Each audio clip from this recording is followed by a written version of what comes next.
Hey, 8th grade. So I'm having to shoot this on my phone today because my internet connection just is not being the most friendly. So that's why things look a little different, but we're gonna make this work anyway. So for your coronavirus chronicle today, your prompt reads, "It's official. You will not be returning to RCA for the rest of the school year." How do you honestly feel about that? What was your first reaction to the news? What are you going to miss most? And what do you feel is unfair about this now that you've had what part of the 8th grade you had left taken away from you?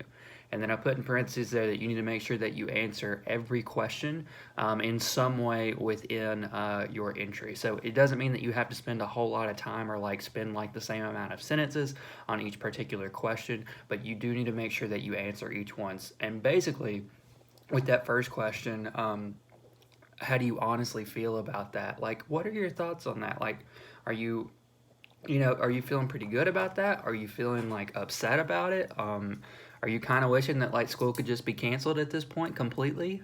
Because I know that's an opinion some of you have.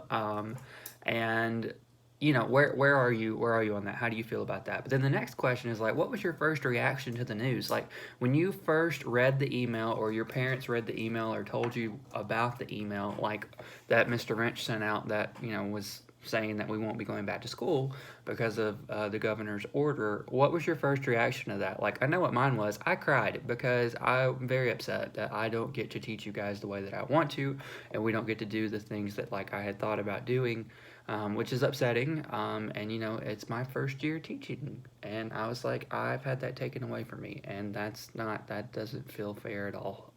And I don't like that at all. And so I could play that into that last question. What do you feel is unfair about this? Where does that come from? So just keep that in mind. Make sure you answer all of those, and I'm really looking forward to what you guys have to think about that, and just get that in by tonight at midnight.